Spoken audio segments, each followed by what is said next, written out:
The initial artifact of what made the film interesting was just the fact that it was film, because it's probably the only physical evidence we have of Bigfoot is this piece of celluloid that's almost a minute long, and each frame is actual chemical reaction of whatever it was in front of that lens put on there. So there's no digital effects, there's nothing going on. This was shot in 1967. The controversy over whether it was filmed in Yakima, Washington, or whether it was filmed in Bluff Creek, California, in Delaware County, that was a debate for a while, and some people still think the debate goes on, but we were able to answer that and find a solution to that. Talking about people who knew where it was, a lot of people were misinformed.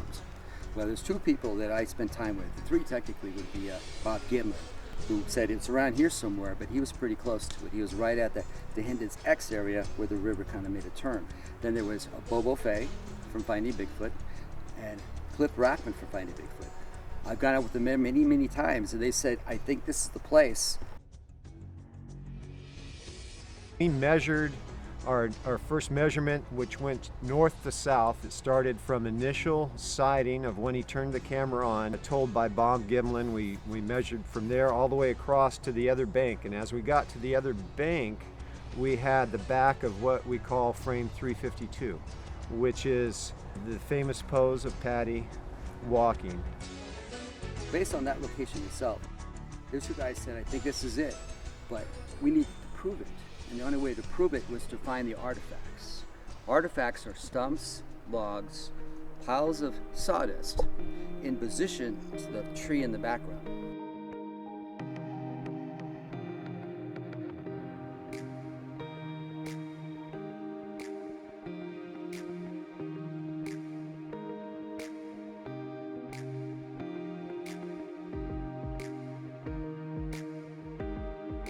When we initially started looking for the film site, we couldn't see the scene that you see in the film because there was so much foliage.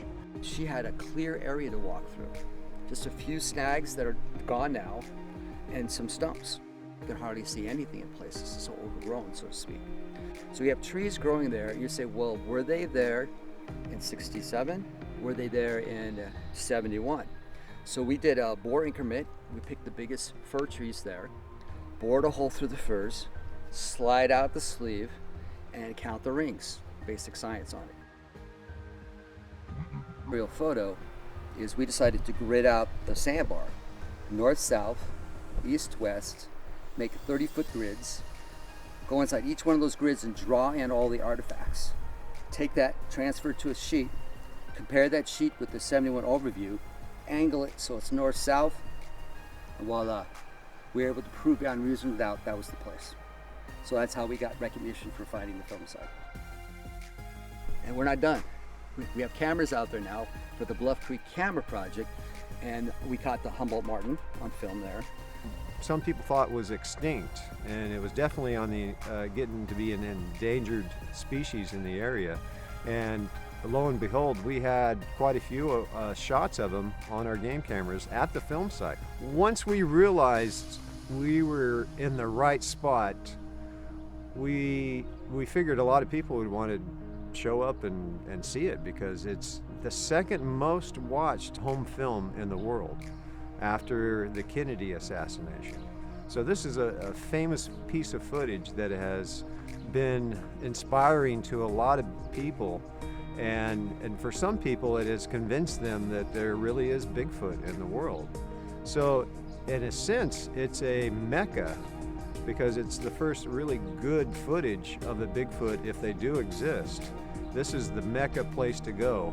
And again, if it is a hoax, it's an excellent job, and I think that story is more important than if it was real, almost.